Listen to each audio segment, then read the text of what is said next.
할렐루야! 2023년 마지막 날 예배로 나아가게 하시네 감사함을 드립니다. 오늘 말씀의 제목은 나라가 있어야 교회도 있습니다. 로마서 13장 1절에서 7절 말씀인데, 자, 믿음으로 구원을 받는 성도, 오직 믿음으로만 구원을 받는 성도, 하늘나라를 바라보고 하늘나라 시민권을 가지고 있다는 성도가 실은 살아가는 곳은 하늘나라가 아니에요. 하늘나라는 아무나 못 갑니다. 가고 싶어도 못 가요. 주님이 불러주셔야 갑니다. 근데 요즘은 사람들이 이 땅을 사는 게 너무 힘드니까 하나님이 아직 부르지도 않은데 스스로 이 생명을 마감하는 분들이 있죠. 그걸 스스로 살인한다, 자살이라는데, 여러분 자살은 안 돼요. 근데 우리나라가 지금 많이 심각한 게 코로나 때 보다 자살하는 숫자가 더 많대요. 지금 이게 아주 나라적인 최고의 재앙입니다. 그리고 OECD 국가 중에 자살 1위예요. 방송에 안 나와서 그렇지 너무 많이 자살을 합니다. 여러분, 이 땅이 아무리 살기 힘들어도 천국 가는 건 하나님이 부르는 순서대로 가는 거예요. 우리가 가고 싶다고 가는 건 아닙니다. 자, 그러면 우리 믿음의 사람은 이 땅이 고통스러운데 천국도 갈 수도 없고 이 땅에 살아야 되죠. 근데 특별히 우리가 이 예배 생활을 하고 선교 활동을 하는 교회가 있는 곳도 이 땅이죠. 그죠? 자, 근데 교회가 있는 곳이 저 하늘나라입니까? 이 땅입니까? 이 땅이죠. 이 땅에 특별히 어디죠? 지역적인 국가적인 나라. 자, 그래서 여러분, 나라가 있어야 교회도 있습니다. 물론 전 세계 교회가 여러 개 있지만 특별히 우리 세반석 교회는 대한민국에 있는 교회죠. 자, 나라가 있어야 교회가 있다. 포스트 모더니즘, 교회와 나라 얘기를 하면서 왜 이 얘기를 하냐면, 포스트 모더니즘에서 포스트라는 건 반대한다, 저항한다 이런 영어인데, 모더니즘은 뭐 현대주의를 모더니즘이라 하는데, 이거는 어떤 뜻이냐면 실은 현대, 근대 이런 사상들이 절대 진리를 강조했어요. 그래서 독재자도 많고 권위, 아버지의 권위, 왕의 권위, 대통령의 권위, 그다음에 절대 진리를 강조하는 게 모더니즘이었어요. 그래서 이 모더니즘 사회에서는 선과 악이 분명합니다. 그리고 지켜야 될 규율이 딱 정해져 있어요. 기준이라는 게 있습니다. 자, 근데 이 모더니즘이 많다 보니까 항상 역사는 좀 어려운 말로 정반합의 연속이에요. 모더니즘이 강해지니까 왜 꼭 절대 진리가 있냐, 왜 아버지의 권위만 인정하냐, 어머니의 권위도 인정해라, 자녀들의 권위도 인정해라, 왜 남성들의 권위만 있냐, 여성들의 권위도 인정해라 이러면서 반대되는 현상이 일어나는데, 그게 포스트 모더니즘, 모더니즘을 반대한다. 이게 하나의 사상, 이런 언어가 여러분 사상을 이끌어가고 철학을 이끌어가고, 그게 우리랑 상관없는 것 같지만 매스컴에 녹아드는 모든 흐름이 이런 사상의 배경이 있어요. 그리고 이게 예술 부분, 학문 부분, 우리가 알게 모르게 접하는 모든 삶의 부분에 다 영향을 주게 돼 있어요. 자, 특별히 포스트 모더니즘은 미술계에도 큰 영향을 줘서, 예술계에도 보면 여러분, 우리가 보면 보통 이건 참 좋은 그림이구나, 이거는 과일을 그렸구나, 이걸 알 수 있는데, 포스트 모더니즘이 들어오면서 그걸 꼭 사람들이 알게 그릴 필요가 뭐가 있냐, 내 마음대로 그리자, 그러면서 아주 해괴한 그림들도 나오고, 또 이런 게 있죠. 일례를 들면 이전에 꽤 오래됐는데 여성들 스커트 중에 바깥에 레이스, 흰 레이스, 속옷에 입는 흰 레이스가 나와 있는 스커트가 유명할 때가 있었어요. 90년대에. 근데 제가 그걸 입고 주일날 이렇게 교회 일을 하는데 어떤 권사님이 저를 뒤에서 쫓아오더니, 전도사님 속치마 보여요 그래요. 근데 그게 속치마가 아니고 그때는 그게 유행했어요. 그게 뭐냐, 왜 레이스가 속치마에만 있느냐, 밖에도 있어야 된다. 그리고 어떤 여성 옷들 보면 이 속옷 같은 겉옷이 있어요. 그게 다 미술, 예술, 문화에 다 영향을 주는 포스트 모더니즘 시대에선 절대 그런 일이 있으면 안 돼요. 규율이 있어요. 근데 포스트 모더니즘이라 그러는 건 그런 규율 뭐가 필요하냐? 권세가 뭐가 필요하냐? 권위가 뭐가 필요하냐? 내가 원하는 게 진리다, 답이다.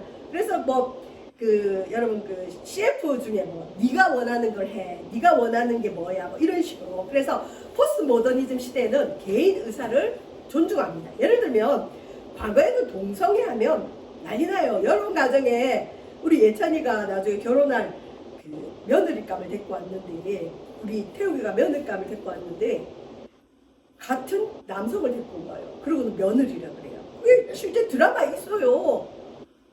그게 과거에는 말이 안 되는 건데 요즘은 그걸 다 인정하는 시대가 됐어요. 왜 여자만 며느리여야 되느냐? 남자도 며느리 될 수 있다. 왜 여자만 화장을 하느냐? 남자들도 화장할 수 있다. 왜 여자만 치마를 입느냐? 남자들도 스커트 입을 수 있다. 내가 원하면 되는 거예요. 그래서 트랜스젠더도 많이 생기고 있죠. 이게 흐름이에요, 흐름. 자, 이걸 왜 얘기를 하느냐? 이걸 알아야 오늘 본문이 좀 이해가 됩니다.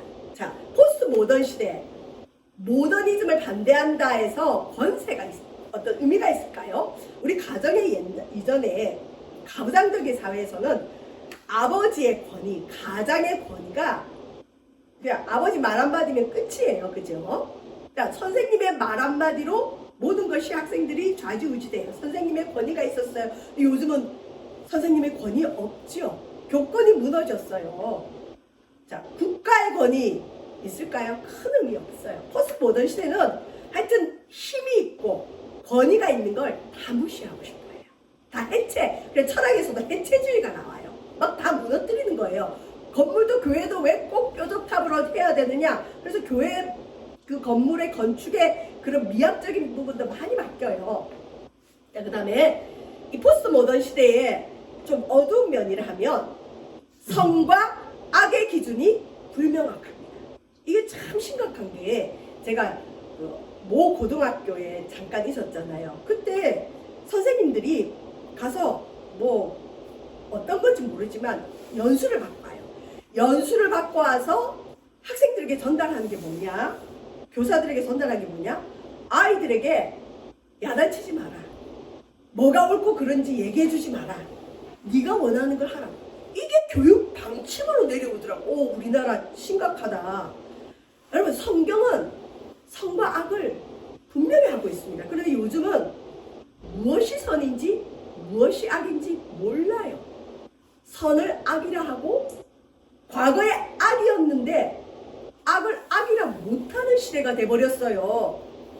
이게 포스트 모던 시대의 특징 중에 하나입니다. 그러다 보니까 뭐냐? 예수 외에는 구원이 없다는 우리 기독교의 이 절대성, 이게 굉장히 공격을 받고 있고 절대 진리를 믿지 않아요. 그래서 여기서 나오는 게 종교 다원주의. 왜 기독교만 구원이 있느냐? 다른 종교에는 구원이 없냐? 틀렸다. 이 절대 진리를 믿지 않아요. 자, 이게 이제 포스트 모던 시대인데 지금 우리가 살아가는 시대가 이거예요. 문화, 예술, TV, 매스컴, 모든 미디어를 통해서 끊임없이 우리 속에 들어오는 모든 것들이, 여러분, 지금의 시대는 과거랑 틀려요. 과거 얘기하면, 모던 시대에 그 얘기를 하면 꼰대라고 얘기를 하기도 하고 시대에 뒤떨어졌다 그러고 우리 젊은 세대를 이해 못한다 그러고 그런 시대가 돼버렸어요. 자, 그런 시대에 과연 여러분, 선과 악을 얘기하고 절대 진리, 하나님만이 참으로 하나님이라는 이 성경이 진리로 믿어질까요? 이게 이제 오늘날 성도들의 큰 갈등 중에 하나죠. 근데 오늘 읽은 로마서 13장 1절 12장부터는 삶의 실천을 얘기한다 그랬죠. 믿음 좋은 거 오케이. 믿음으로 구원받는다 좋다. 그러면 어떻게 살 거냐? 현실은 어떻게 살 거냐? 12장에서는 교회에서 어떻게 살아야 될지를 알려줬고요. 영적 예배를 드리고 은사를 따라 봉사할 걸 얘기했고, 자, 오늘 읽은 로마서 13장에는 사회에서 어떻게 살 것인가, 특별히 국가에 대해서는 우리가 어떻게 살아야 될까? 뒤에 나오겠지만 어떤 분은 자기가 믿음이 좋다고 하면서 기도하는 가운데 이 땅에 세금, 조세 이런 것들이 너무 타락했다. 맞지 않다. 그래서 성령님께서 하나님께서 자기 마음에 너는 세금 내지 않아도 된다 감동하셔서 자기는 세금 안 낸다는 분이 있어요. 틀렸을까요? 틀렸을까요? 틀렸어요.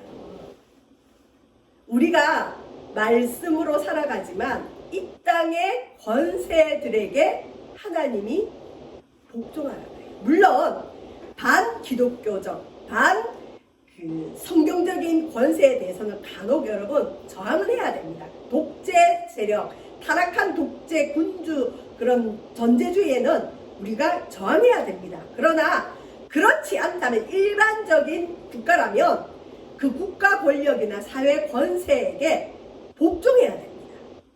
자, 가정의 권세에 복종해야 됩니다. 권세는 하나님으로부터 나지 않음이 없나니 선생님의 권세에 회복돼야 됩니다. 왜 그러냐? 모든 권세는 누가 정했다? 하나님이 주셨다. 여러분, 부모의 권위, 선생님의 권위, 지도자의 권위 하나님이 주셨다는 거죠. 자, 근데 당시 이 로마 교회는 여러분 아시지만 대부분이 유대인 출신의 기독교인들이었어요. 근데 이 당시는 유대 나라가 로마의 식민지였어요. 그래서 이 대부분 유대인들 중에 믿음이 좋은 사람은 뭐 열심당원 이래가지고 자기 나라를 빼앗은 로마 권세에 복종하는 게 아니라 저항하고 투쟁해서 자기 나라 독립을 쟁취하려고 그랬어요. 그래서 다윗과 같은 왕이 나타나서 자기들에게 이 자유를 주기를 기대했어요. 예수님이 그 일을 해줄 줄 알았는데 예수님은 무기력하게 십자가에 달려 죽었죠. 근데 예수님 이후에 바울이 나타나더니 로마 권세에도 복종해라. 그러니까 이 로마 교회의 유대인들이 받아들이기 힘든 말씀이죠. 아니 우리는 저항하고 싸워서 믿음으로 이겨서 이 로마 제국을 무너뜨리고 이스라엘의 독립을 구하고 싶은데 바울이 믿음으로 사는 성도들아 권세에 복종하라. 특히 우리나라의 자유를 빼앗은 로마 권세에 복종하라. 받아들이기 힘든 말씀이에요. 저와 여러분 받아들일 수 있을까요? 쉽지 않죠. 자, 권세에 복종하라는 건 바울이 말하는 권세는 부당한 권세, 아주 반기독교적이고 반인륜적이고 반인권적인 그런 독재나 악한 정권에 복종하라는 게 아니라 여러분 특히 부당한 권세에 복종하지 않고 저항한 역사적인 일이 많죠. 종교개혁도 당시의 권세에 크게 저항한 일이 있었고 우리나라 3.1 운동도 여러분 일제치하 때 33인의 지도자들 중에 많은 숫자가 기독교인들이었어요. 저항했어요. 그래서 어쨌든 그 저항으로 인해서 우리나라의 독립이 왔죠. 모든 권세에 복종하는 것이 아니라 부당한 권세는 저항할 수 있습니다. 혁명이 가도 필요합니다. 그럼에도 불구하고 현재 하나님이 주신 권세는 하나님 거라는 거예요. 그 다음 디모데전서 2장 1절에서 2절. 그러면 우리 국가 권세도 하나님 주셨냐? 예. 그리고 이 국가의 권세를 인정하는 우리 기독교인 성도들은 어떻게 해야 되느냐? 바울이 디모데전서 2장 1절에서 2절 이렇게 권합니다. 그러므로 내가 첫째로 권하는 이 모든 사람을 위하여 간구와 기도와 도고와 감사, 이게 다 한마디로 기도라는 얘기예요. 기도, 중보기도, 기도를 하는 데에 특별히 모든 사람을 위해서 기도하지만 특별히 임금들, 이 당시 임금은 지도자, 왕, 대통령 이런 거죠. 통치자들, 임금들을 위해 기도하고 높은 지위에 있는 사람, 정치 지도자들, 우리나라의 사회 지도자들을 위해서 기도해라. 왜 그러냐? 왜 기도하라 하느냐? 우리가 모든 경건과 단정함으로 고요하고 평안한 생활을 하려 함이라. 여러분, 지도자가 악을 행하고 지도자가 이렇게 저렇게 변덕을 부리고 정말 나라를 못 다스리면 우리는 평안한 생활을 못해요. 날마다 나라 걱정하고 투쟁하고 평안하게 예배 생활 못합니다. 그래서 우리가 평안한 생활을 위해서 우리 자녀들을 위해서도 항상 나라의 지도자들, 정치 지도자들 욕할 게 아니라 기도해야 될 줄 믿습니다. 욕하지 말고 기도합시다.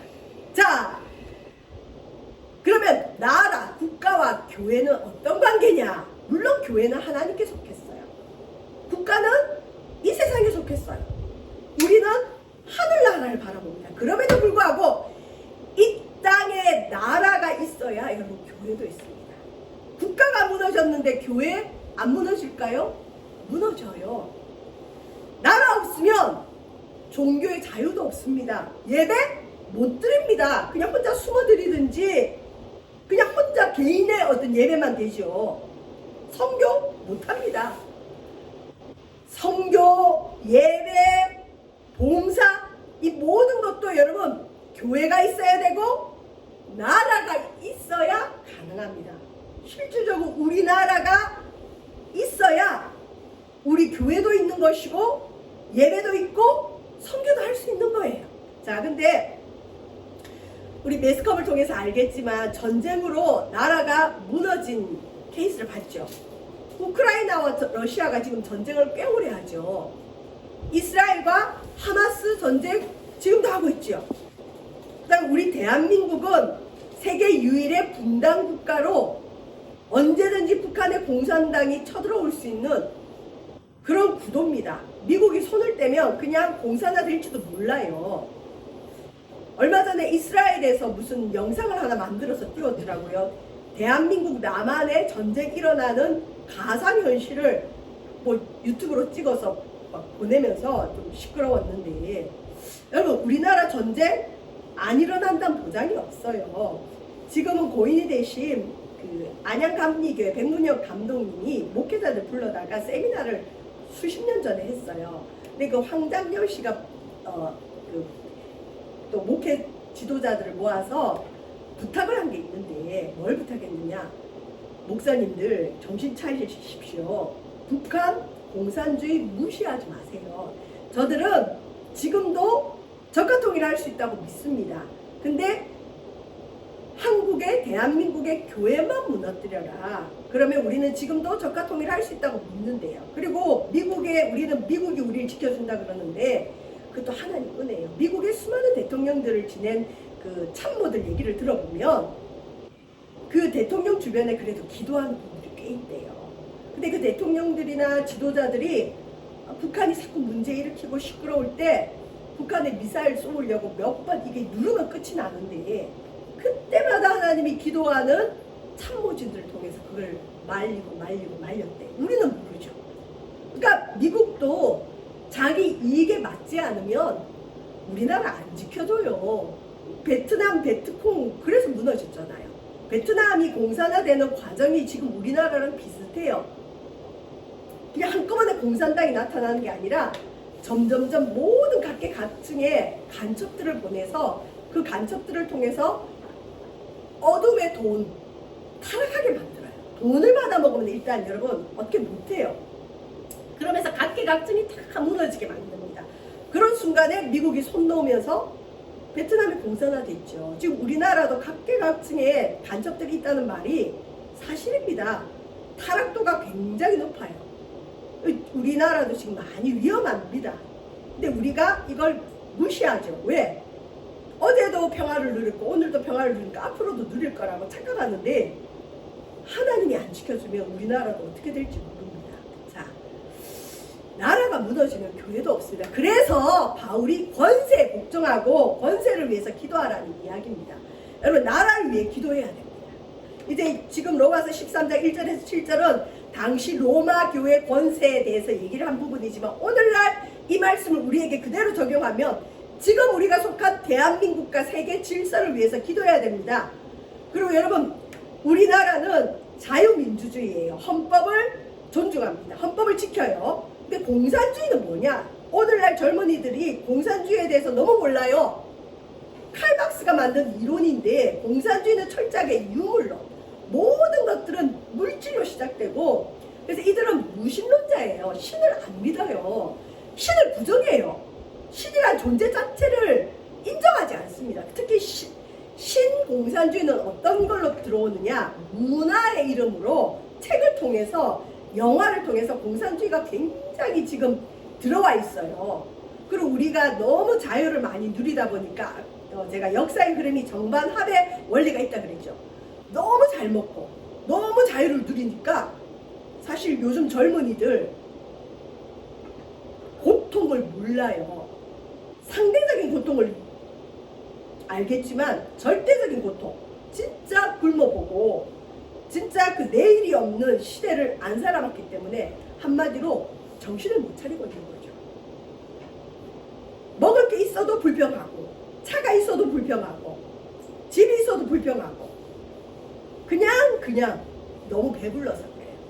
근데 정말 이게 한번 무너지고 나면 다시 일어나는 데는 시간이 오래 걸립니다. 근데 그걸 알죠. 공산주의가 지금 많이 들어와 있어요. 교회 안에도 공산주의가 굉장히 많습니다. 죄송합니다. 미국에서는요, 공산주의를 흔히 좌파라 그래요. 좌파, 공산주의 이거 믿는 사람은 기독교인으로 인정하지 않아요. 왜? 성경은 하나님을 인정하는, 신을 인정하는 정경이에요. 우리 기독교는 예수님이 하나님의 아들임을 믿는 종교예요. 공산주의는 무신론이라니까요. 근데 어떻게 공산주의자가, 무신론자가 어떻게 기독교인이 됩니까? 이게 말이 안 되는 거예요. 근데 우리나라의 기독교인 중에 공산주의를 추앙하는 사람이 굉장히 많아요. 뭐가 문제 근본부터 잘못됐어요. 아무리 이 얘기를 해도 인정하지 않습니다. 이건 사상을 모르는 아주 무식한 행위입니다. 제가 아는 권사님의 부인도 학교 선생님인데 보니까, 대화를 나눠보니까 완전히 신공산주의에 물들어가지고 그 공산주의 계열에서 나오는 책을, 학교 선생님인데 매달 수십 권을 읽어내는 거예요. 그분과 대화를 나눠보니까 이미 이 신앙은 넘어갔어요. 근데 교회는 다녀요. 더 이상 대화가 안 되더라고요. 그리고 여러분, 그 공산주의의 그 주체사상이라 그러죠. 그걸 교육받은 사람들이 누구냐? 운동권이에요. 운동권이 우리나라 정치를 딱 주도하면서 그들의 목표가 있었는데, 여러분, 그 공약이었어요. 공약. 뭐냐? 대한민국의 교회 숫자 줄이는 게 그들의 정치 공약이었어요. 우리 교회들은 모르죠. 일반 시민들은 몰라요. 근데 뉴스를 자세히 들여다보면 알 수 있는데 그거 숨겼죠. 그리고는 실제로 여러분 코로나 지나고 그 주체사상 중심의 그 공산권, 그 운동권 지도자들이 다스릴 때 대한민국의 교회 문 되게 많이 닫았어요. 이게 공약이라니까요. 자, 이것만 문제가 아니라 사람을 우상화합니다. 북한의 공산주의 보십시오. 김일성 체제 얼마나 우상화합니까? 거기다 대고 하나님 큰일 나요. 동상 세워놓고 절하라면 절해야 됩니다. 자, 우리는 자유민주주의를 위해 기도해야 되는데 왜 이 자유자도 헌법에서 빼려고 했어요. 운동권 사람들이. 근데 오늘날 이제 교회에서 목사님들이 이 얘기를 못해요. 왜? 이 얘기를 하면 공산주의에 물든 사람들이 교회에 떠난다는 거죠. 그리고 우리 목사님 우파다, 우파 좌파가 아니라 우리는 성경을 믿어야 되고 하나님을 인정하는 그러한 사람들이에요. 종교에 자유가 있어야 됩니다. 근데 지금 종교의 자유를 없애려고 하는 게 많아요. 로마서 13장 3절에서 4절, 지도자들이, 특히 권세를 가진 사람들은 하나님의 사역자래요. 로마의 지도자들이 하나님 사역자라고요? 예. 예수님을 안 믿어도 권세는 누가 줬다고요? 하나님이 줬다고 그랬죠. 그러니까 하나님이 지도자들에게 그 권세를 위임했어요. 예수님을 안 믿어도. 이 사람들은 하나님을 대신해서 국가의 선을 행하는 자에게는 칭찬을 주고 악을 행하는 자에게는 그 권세로 진노하심을 따라 보응하는. 여러분, 우리가 뭔가 잘못했을 때 하나님이 그때그때 우리를 치시면 이 땅에 남을 사람이 없어요. 대신 하나님이 이 땅에 국가 권력에 지도자를 세워서 그 지도자들이 공의롭게 나라를 다스리도록 위임하셨어요. 그래서 나라가 중요합니다. 그런데 지도자가 타락을 한다? 지도자가 법을 안 지킨다? 지도자가 범법자다? 그 사람은 나라를 다스릴 자격이 없어요. 지도자는 먼저 자기가 하나님을 믿든 믿지 않든 공의로운 자가 돼야 돼요. 상식 이상의 법은 지키는 사람이어야 됩니다. 근데 지금 우리나라는 이것도 무너져 있어요. 이것도. 범죄자를 다스리는 자로 추앙하려고 해요.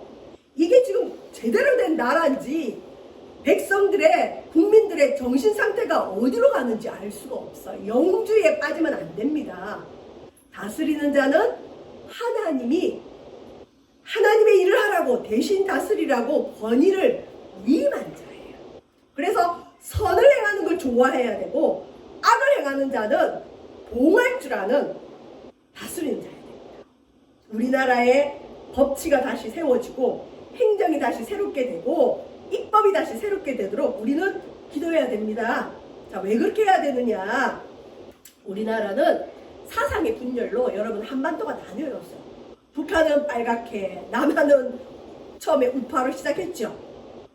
근데 지금 북한은 여전히 공산주의를 밀고 나가죠. 근데 우리 대한민국은 좌파 우파로 극렬한 대립으로 이제 분열 직전이에요. 심각합니다. 지금 할 때가 아니에요.